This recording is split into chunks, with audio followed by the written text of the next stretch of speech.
So here I am, typing this out after what feels like a whirlwind of emotions, choices, and a whole lot of coffee-fueled late nights. My name's Bob, 36, former military.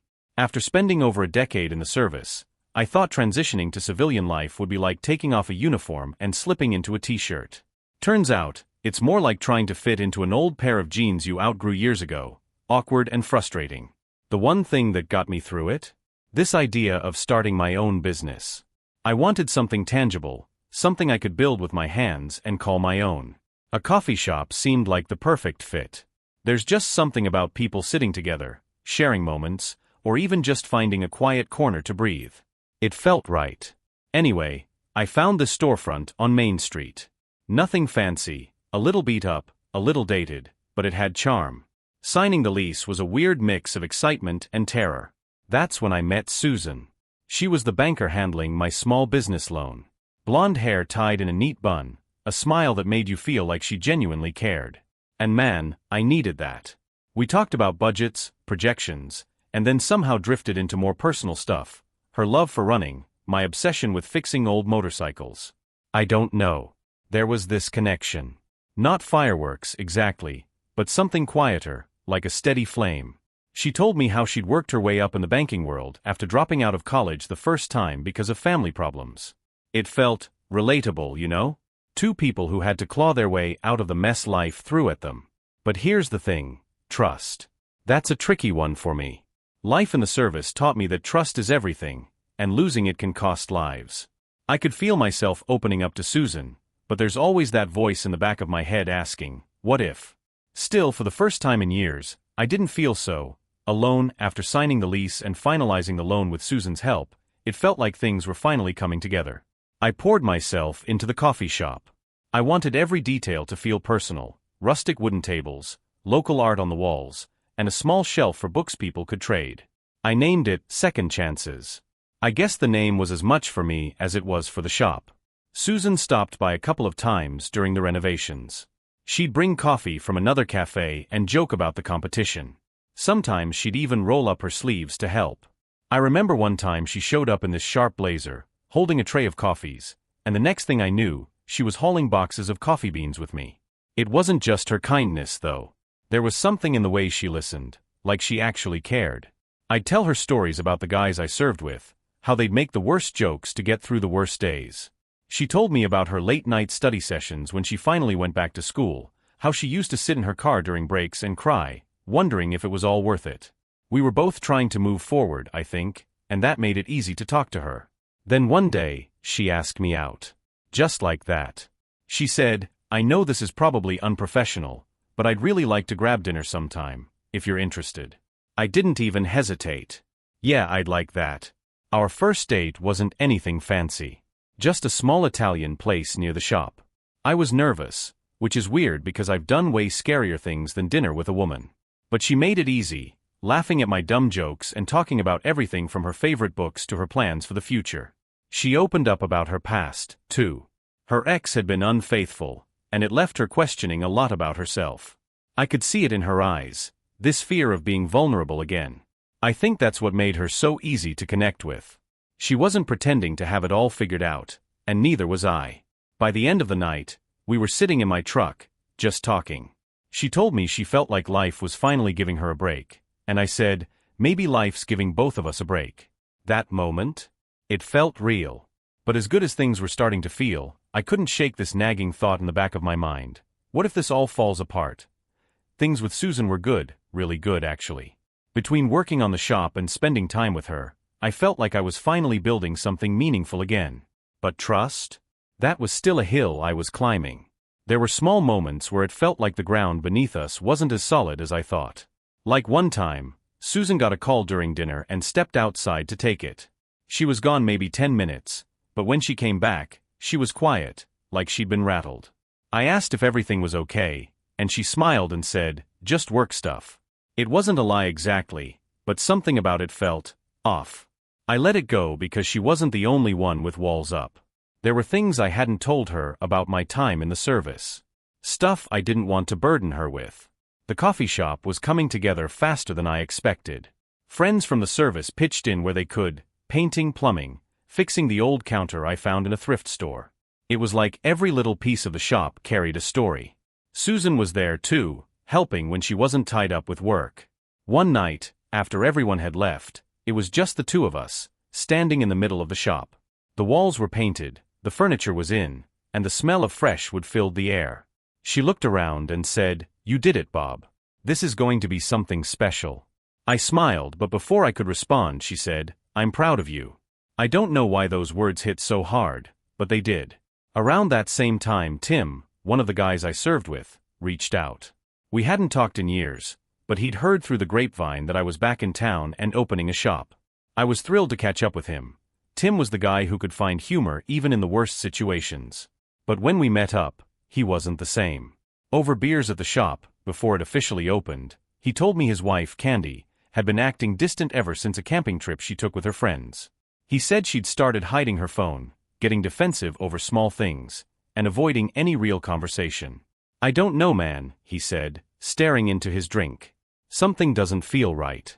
I told him to trust his gut, but I could see the storm brewing in his eyes. Tim's situation stuck with me, maybe because I could see so much of myself in his story. The uncertainty, the gut feeling that something wasn't adding up, it was all too familiar. I told him to call me if he needed to talk, but I could tell he wasn't ready to dive deeper. Meanwhile, Susan and I kept growing closer. We were in this rhythm: work on the shop during the day, grab dinner or watch a movie at night. She'd crash on the couch sometimes if it got too late, and those quiet mornings with her sipping coffee while I tinkered with the espresso machine felt right.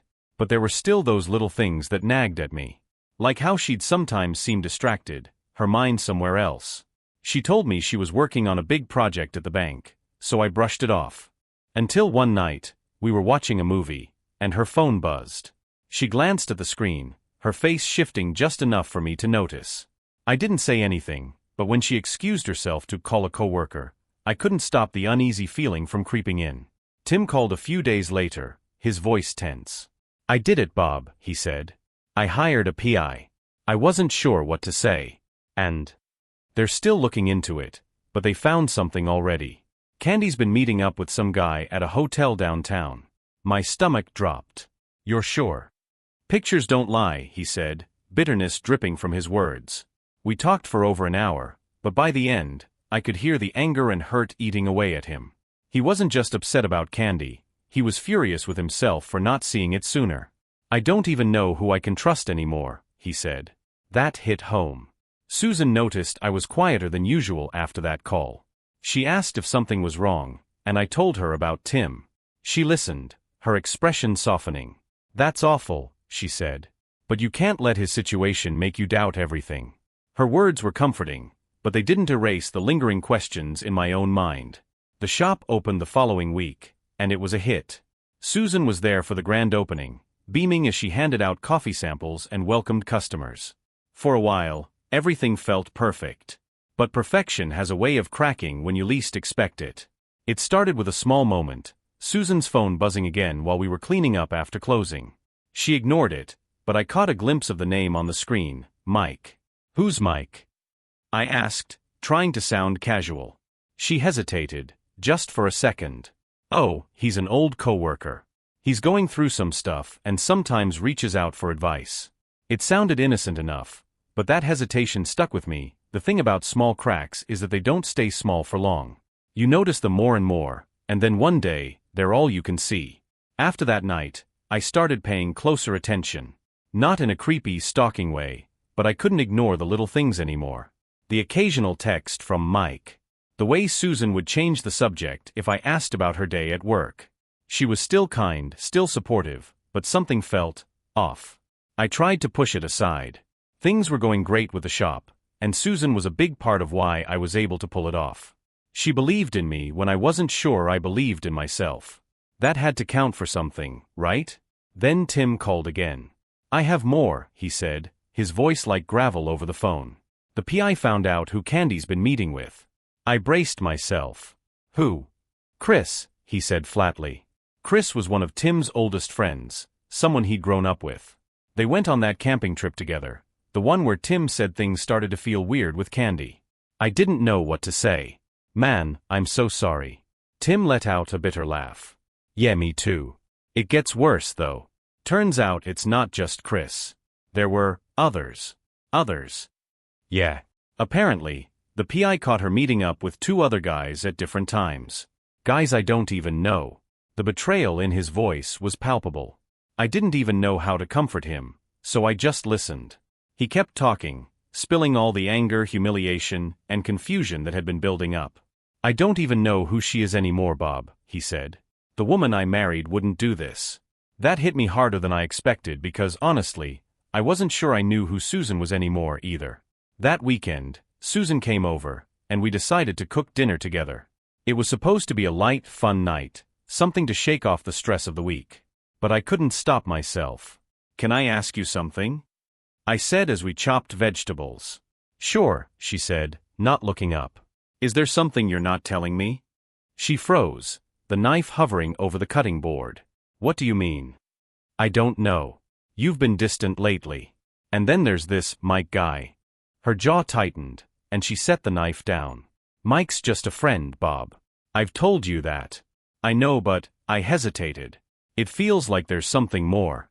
Susan sighed and leaned against the counter, crossing her arms. Bob, I've been honest with you. Mike's going through a tough time, and I've been trying to help him. That's all. Her voice was steady, but there was a crack in her facade, just enough to make me wonder. That night, I couldn't sleep. Tim's situation kept playing in my mind, and for the first time, I wondered if I should start looking for answers myself, tried to shake the doubts about Susan, but they stuck to me like old scars. I'd told myself I'd never go down the path of distrust, that if I couldn't trust someone, I shouldn't be with them. But here I was, questioning every little thing she said. Tim called again a couple of days later. His voice sounded hollow, like he hadn't slept in days. I confronted her, he said. What happened? I asked. She denied everything at first. Said the pictures were fake, that the PI must have made them up to get more money out of me. But when I showed her the timestamps, the places, she just started crying and admitted it. I sat down, gripping the phone tighter. What did she say? She said it was just a phase. That she felt neglected and wanted to feel wanted again. Tim's voice broke. She called it a mistake, Bob. A mistake. Like it was some accident she tripped and fell into over and over. I didn't know what to say. Tim was one of the toughest guys I knew, but he sounded completely broken. What are you going to do? I asked. I don't know, he said quietly. I told her to leave. She's staying with her sister now. But man, how do you even start to pick up the pieces after something like this? Hearing Tim's story made my doubts about Susan even harder to ignore. I started noticing more things. The way she'd glance at her phone during dinner, how she'd get defensive if I asked about her day. It wasn't like her to be so guarded. One evening, I decided to push a little harder. Susan, I said as we cleaned up after dinner, I feel like there's something going on. If there's anything you're not telling me, I'd rather hear it from you than find out some other way. She set her plate down and looked at me, her eyes narrowing. Why are you acting like this, Bob? I haven't done anything to make you doubt me. It's not about doubting you, I said, trying to stay calm. It's about feeling like you're pulling away. She shook her head and let out a bitter laugh. This isn't about me, is it? It's about your friend. You're letting his situation mess with your head. That's not fair, I said. This has nothing to do with Tim. Doesn't it? She shot back. You hear about his wife cheating, and suddenly, you're looking for signs in me? That's not trust, Bob. Her words hit hard because they weren't entirely wrong. The next day, while Susan was at work, I found myself staring at my phone, debating. I didn't want to go down the road Tim had, hiring a PI and digging into things behind her back. But the questions in my mind wouldn't stop. By the time the shop closed that night, I'd made up my mind. I needed answers. I never thought I'd be the kind of person to snoop. It felt wrong, like I was crossing a line I shouldn't even be near. But when your gut won't quiet down, it's hard to ignore. The next day, I waited until Susan left for work and decided to take a closer look. I wasn't proud of it, but I opened her laptop. She'd left it at my place after working on some bank reports, and I figured if there was anything to find, it would be there. It didn't take long. There were emails from Mike. Dozens of them, some dating back months. Most of them were work-related, stuff about deadlines and projects, but a few stood out. One, in particular, hit me like a freight train. Thanks for last night. I really needed that. You always know how to make me feel better. My stomach twisted as I stared at the screen. What did he mean by last night? I clicked through more messages, trying to piece it together. There wasn't anything overtly romantic, but the tone. It wasn't professional either. I wanted to stop, to tell myself I'd gone far enough, but I couldn't. Tim called later that night. I think I'm losing it, man, he said. What happened? Candy's sister called me. Apparently, she's been trying to convince Candy to work things out with me. She thinks I should give her another chance, that we can fix this. He let out a bitter laugh. Fix this. Like I'm supposed to just forget everything and pretend it didn't happen. Do you want to work it out? I asked, though I already knew the answer. No, he said firmly. I just don't know how to move forward. Every time I think about her, I feel sick. But I can't stop thinking about her. I didn't have any advice to give him. I was too wrapped up in my own mess.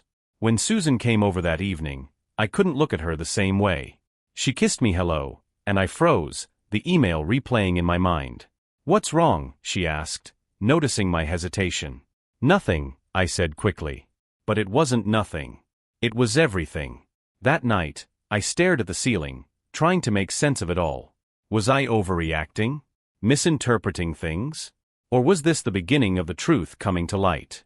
I needed more answers, but I didn't know how far I was willing to go to get them. Spend the next few days in my own head, playing out every possible scenario with Susan. I couldn't shake the email or the way it made me feel like I was standing on quicksand. Every time she texted or called, I wanted to bring it up, but the words wouldn't come. Tim called again too, sounding worse than ever. Candy's been reaching out, he said. Apologizing, crying, saying she wants to make things right. I don't know what to believe anymore, Bob. Do you still love her? I asked. He sighed. I don't know. I loved the woman I married. I don't know who this person is. That night, Susan came over for dinner. I'd made up my mind, this couldn't go on. After we ate, I poured us both a glass of wine and sat across from her. We need to talk, I said. The look on her face told me she knew this wasn't going to be good. What's going on? I took a deep breath. I saw your emails. The ones with Mike. Her face went pale. You went through my emails? I did, I admitted. And I know that's not okay. But I saw something that didn't sit right with me. She put her wine glass down, her hands trembling slightly. What did you see? I told her about the email, the one thanking her for last night. Bob, that's not what you think, she said quickly. He's been going through a messy divorce, and he leans on me sometimes. We had dinner, that's all. I was just being supportive. Her words sounded sincere, but I'd heard too many stories from Tim to take them at face value. Why didn't you tell me about it? I asked. She sighed, her shoulders slumping. Because I knew you'd react like this. I knew it would make you doubt me, and I didn't want that. I didn't do anything wrong, Bob. Then why does it feel like you're hiding something? She didn't have an answer for that, and the silence between us was deafening. Later that night, after she'd left, I got a text from Tim. I found more, it said. Apparently, Candy's been seeing Chris for over a year. They started meeting up before the camping trip. It wasn't just a one-time thing. I stared at the message, my stomach churning. Between Susan's evasiveness and Tim's unraveling situation, I felt like my own world was teetering on the edge of collapse. The next few days were heavy, like I was walking around with a weight on my chest. Susan kept texting, trying to reassure me, but the more she explained, the more I felt like I was being strung along. Tim's situation wasn't helping either. He was unraveling faster than I thought possible. She's trying to justify it now, he said during one of our calls. She says Chris made her feel seen, that I was too wrapped up in my own world to notice her slipping away. Do you think that's true? I asked cautiously. Maybe, he said bitterly. But does that justify what she did? If she felt neglected, she could have told me, not snuck around with my best friend. I didn't have an answer for him. His anger was justified, but I could tell it was eating him alive. That weekend, Susan invited me over for dinner at her place. I almost declined, but a part of me wanted to see if being face-to-face would clear the air. Her apartment was spotless, the table set with candles and flowers. She'd gone all out, which only made me feel more uneasy. Over dinner, She tried to steer the conversation toward lighter topics. My shop, her plans to visit her family next month. But I couldn't play along anymore. Susan, I can't pretend everything's fine, I said, cutting her off mid-sentence. I need to know the truth. She set her fork down and looked at me, her eyes filled with something I couldn't quite place. Guilt? Fear? I've told you the truth, Bob, she said softly. There's nothing going on with Mike. I care about you. I wouldn't do anything to jeopardize that. Then why do I feel like you're hiding something? I pressed. She sighed, her shoulders slumping. Because I didn't want to lose you over something that's been blown out of proportion. Maybe I wouldn't feel this way if you'd been honest from the start, I said. Her face hardened. Honest? You went through my emails, Bob. How is that honest? It was a low blow, but I let it slide.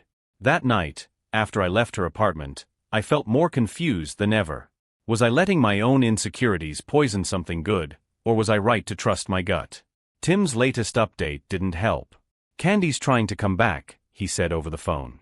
She says she's ready to change, to go to therapy, whatever it takes. And what do you want? I asked. I want my life back, he said, his voice breaking. But I don't think I'll ever trust her again. Hearing Tim's pain made me realize something. Trust isn't just something you give, it's something you build. And right now with Susan, I wasn't sure if we were building or tearing down. I couldn't stop replaying my conversation with Susan. Her defensiveness, her insistence that I was overreacting, it all felt too familiar. Tim's voice echoed in my head. She could have told me, not snuck around. That's the thing about betrayal. It doesn't just wreck one person, it spreads like cracks in glass, making you question everything and everyone. The next day, I decided I needed clarity. Not half-truths, not reassurances, real answers. I called Susan and asked if we could meet. She sounded hesitant, but agreed. When I showed up at her apartment, she was waiting at the door. She didn't look like the confident woman I'd fallen for. Her shoulders were tense, her eyes darting nervously. Bob, she started, if this is about Mike. It is, I said bluntly, cutting her off. I need to know exactly what's going on between you two. Her face fell, and for a moment, I thought she was going to tell me everything. But instead she said, nothing's going on. I've told you that. Then why do the emails sound like more than just work? I asked, my voice rising despite myself. Susan took a step back, her hands trembling. I don't know what you want me to say, Bob. I've been there for him as a friend. That's it. I wanted to believe her. I really did. But something in her eyes told me there was more. That night, I called Tim. I hadn't planned to unload on him, he had enough on his plate, but as soon as he picked up, it all spilled out. She keeps saying it's nothing, but it doesn't feel like nothing, I said. What if I'm wrong? What if I'm just imagining things? You're not imagining it, Tim said firmly. Your gut's telling you something for a reason. Don't ignore it. Yeah, but how far do I go? I don't want to be the guy who drives her away because I couldn't get out of my own head. You go as far as you need to, Tim said. Because if you don't, you'll never stop wondering. Trust me, Bob, that's worse than knowing the truth. I thought about what Tim said all night. By morning, I knew what I had to do. I reached out to an old friend from the service, a guy who'd become a private investigator after leaving the military. He'd helped me before when things got complicated in my unit, and I trusted him.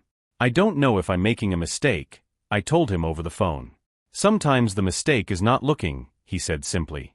After calling my PI buddy, Derek, I felt a strange mix of relief and guilt.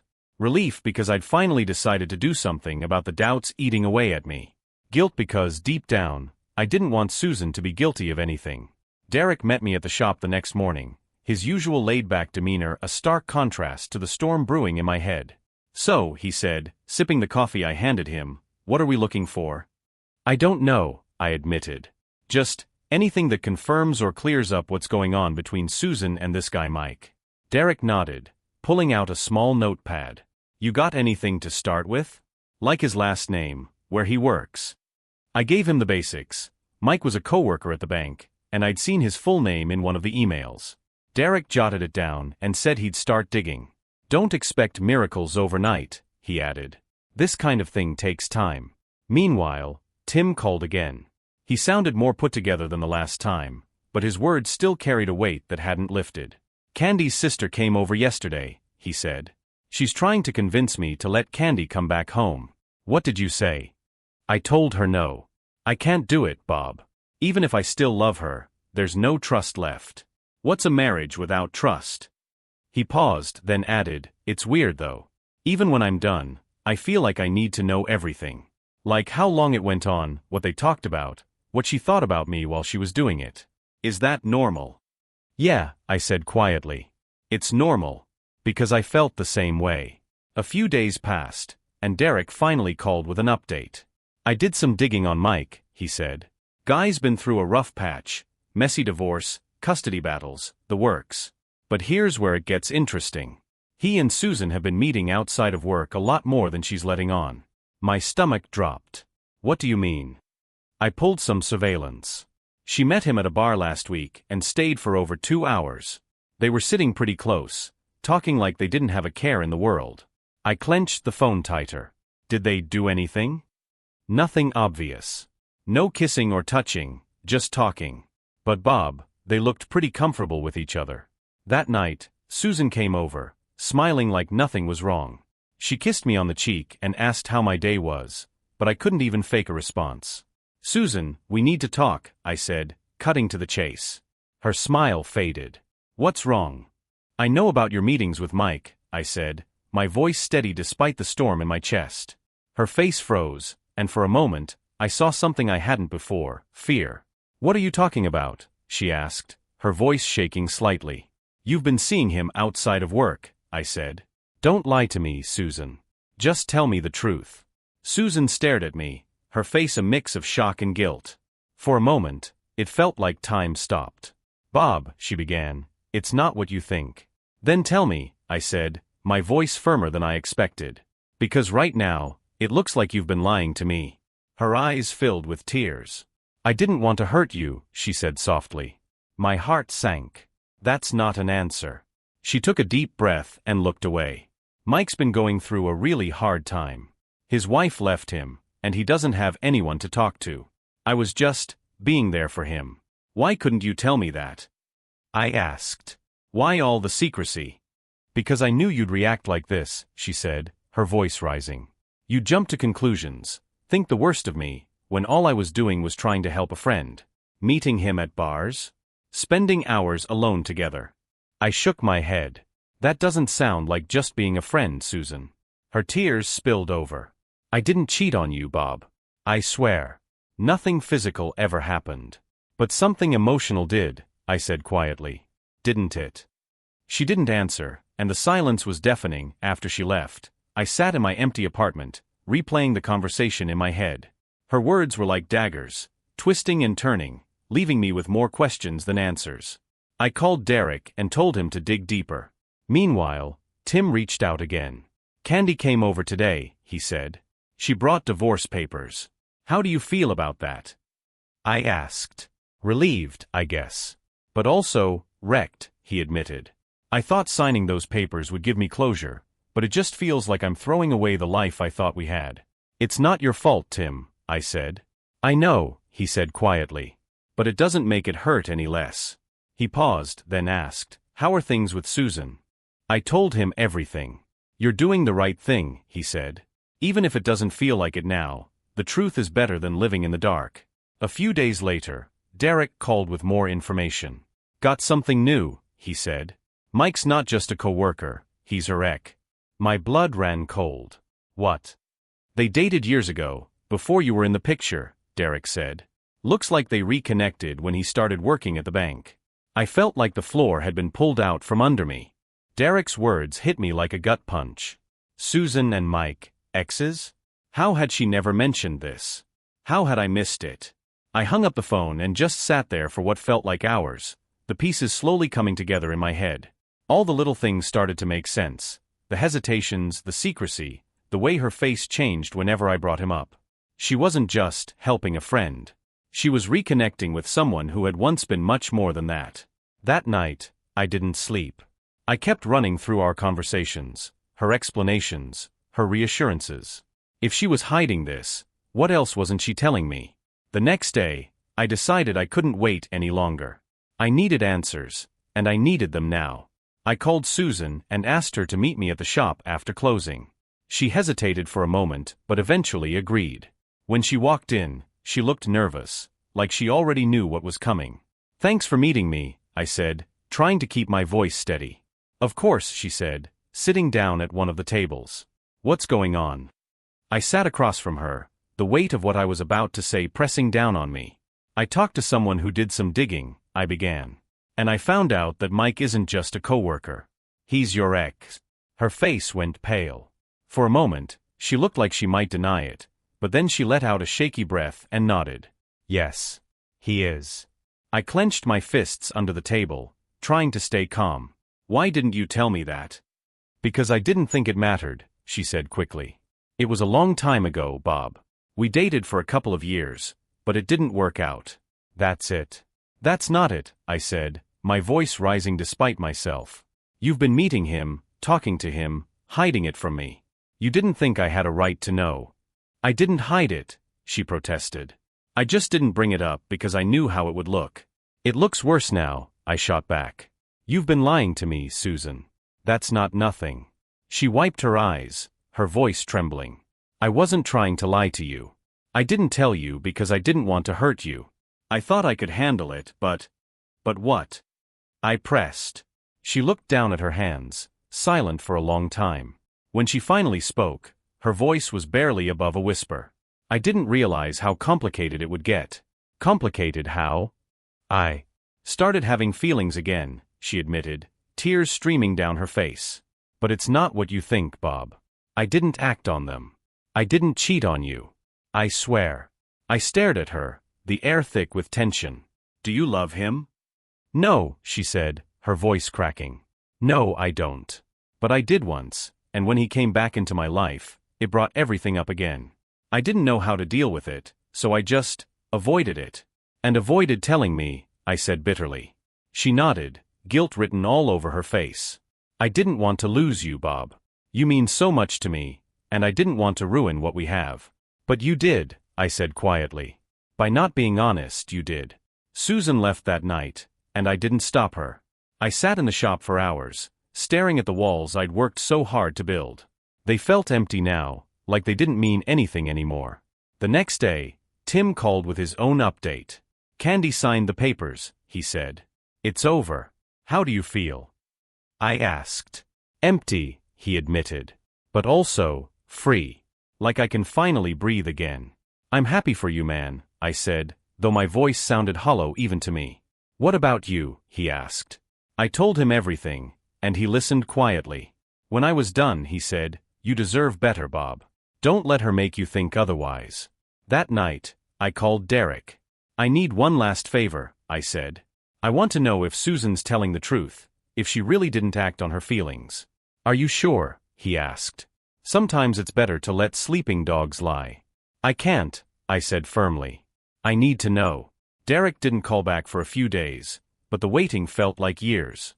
Every time my phone buzzed, my stomach twisted, wondering if it was him with answers, or Susan, trying to explain herself again.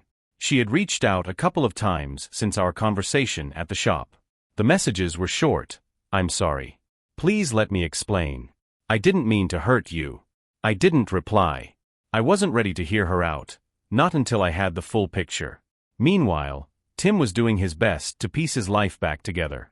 "She's moving out tomorrow," he told me over the phone. "Taking her stuff and staying with her sister until she can find her own place." "How do you feel about that?" I asked. "Relieved," he said, but there was a weariness in his voice. "It's been hell having her here. Every time I see her, I feel like I'm back at square one, replaying everything she did." He paused, then added, "But part of me still misses her, you know? I hate it, but I do." "That's normal," I said. "You don't just stop loving someone overnight." "Yeah," he said quietly. "But I think I'm finally ready to let her go." I envied him in that moment. As painful as it was, Tim was taking steps forward. I still felt stuck, caught between wanting to believe Susan and fearing what I might find if I didn't. When Derek finally called, I almost didn't answer. Part of me wanted to live in ignorance, to avoid hearing something that might confirm my worst fears. But I picked up. "Got some news," Derek said. "Good or bad?" I asked, bracing myself. Depends on how you look at it, he replied. I followed Susan and Mike for a few days. They've met up twice since your last talk with her, once at a cafe, once at his apartment. My grip on the phone tightened. His apartment? Yeah, Derek said, his tone cautious. She was there for about an hour. I couldn't get close enough to see what was going on, but when she left, she looked upset. I leaned back against the wall, trying to steady my breathing. Did she go inside? She did, Derek said. But again, I didn't see anything physical. Whatever's going on, they're being careful about it. What do you think? I asked, my voice barely above a whisper. Honestly? I think she's conflicted, Derek said. She might not have crossed the line physically, but emotionally? That's a whole other story. That night, Susan showed up at my door. I didn't want to let her in, but something about the way she looked, tired, broken, desperate, made me step aside. Bob, she said as soon as the door closed. I need you to hear me out. I crossed my arms, staying silent. I went to see Mike, she admitted, her voice trembling. But it wasn't what you think. I told him I couldn't see him anymore, that it was too much, and I didn't want to risk losing you. Why were you there in the first place? I asked, my tone sharper than I intended. She wiped her eyes, struggling to find the words.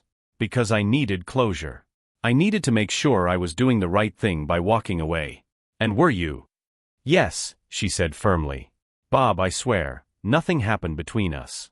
I let my feelings get confused, but I never stopped loving you. You have to believe me. I stared at her, my heart warring with my head. Part of me wanted to believe her, to take her in my arms and put all of this behind us. But another part of me couldn't forget the lies, the secrecy, the way she'd chosen to confide in Mike instead of me. I don't know if I can do this, Susan, I said finally. Her face crumpled, and she stepped closer, reaching for my hand. Please, Bob. I'm begging you. Don't throw us away because of a mistake I didn't even act on. I pulled my hand back, the distance between us feeling wider than ever. You already did, Susan. You didn't trust me enough to tell me the truth, and now I don't know if I can trust you. She broke down, tears streaming down her face. I'll do whatever it takes to fix this, she said. Therapy, space, whatever you need. Just, don't let this be the end. After she left, I sat alone in the dark, the weight of her words pressing down on me. Could I forgive her? Could I rebuild what we had, knowing how fragile it had become? Meanwhile, Tim texted me the next morning, she's gone.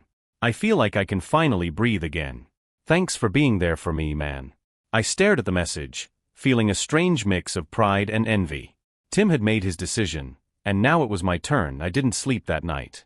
I kept replaying everything Susan had said, the tears in her eyes, the way her voice cracked when she begged me to stay. But no matter how hard I tried to focus on her words, the lies were louder. It wasn't just the emails or her meeting Mike in secret, it was the trust that had been chipped away piece by piece. Once that foundation is cracked, how do you rebuild it? The next morning, I made coffee and sat at the shop, staring out the window as people passed by. A lot of them were regulars now, faces I recognized, names I knew. This place had become more than a business to me.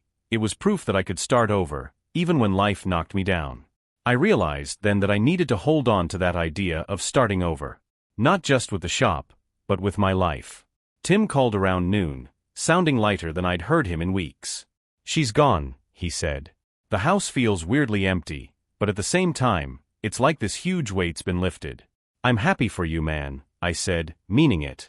Don't get me wrong, it still hurts, he added. But for the first time, I feel like I'm heading in the right direction. Like I'm not stuck anymore. His words hit me harder than I expected. I realized I'd been stuck too, stuck trying to make something work with Susan when the trust between us was gone. What about you? Tim asked. I think it's time for me to figure that out, I said. That evening, Susan showed up at the shop, unannounced.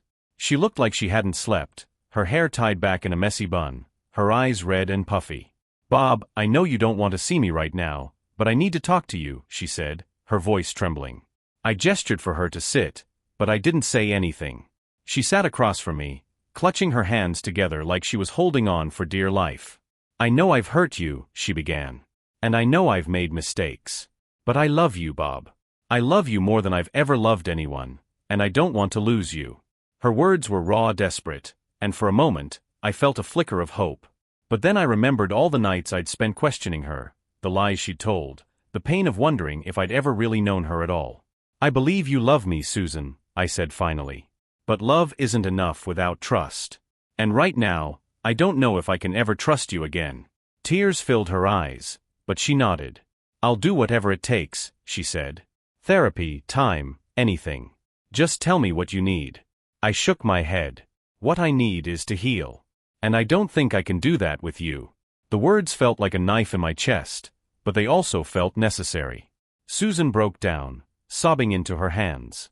I wanted to reach out to comfort her, but I knew that would only make it harder. "I'm sorry," I said softly, "but I think we both need to move on." She nodded through her tears, and after a long agonizing silence, she got up and left.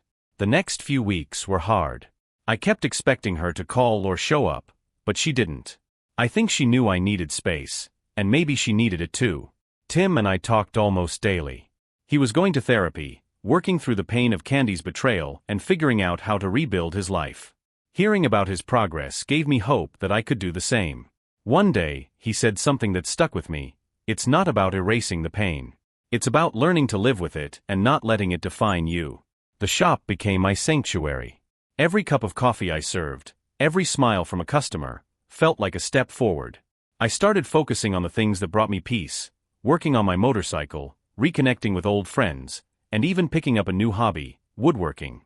Susan sent me one final message a month after we parted ways. "Bob, I want you to know that I'm truly sorry for everything. You were the best thing that ever happened to me, and I'll always regret not handling things better. I hope you find someone who deserves you." I read it twice, then deleted it. Tim came by the shop a few weeks later. He looked like a new man, lighter, freer, like someone who'd finally let go of the past. "You look good," I said, handing him a coffee. "Thanks," he said, grinning. "I feel good. For the first time in a long time." We sat at one of the tables, catching up on life. He told me about a new hiking group he'd joined and how he was slowly finding joy in the little things again. "What about you?" he asked. "How's life?" I thought about it for a moment, then smiled. "Better. Still figuring things out, but better." As Tim left, I stood behind the counter, watching the sunset through the shop's front window. Life wasn't perfect, it never would be, but it was mine, and I was finally ready to live it on my own terms. Sometimes, moving on isn't about forgetting. It's about choosing to keep going, even when the road is hard. And for the first time in a long time, I felt like I was on the right path.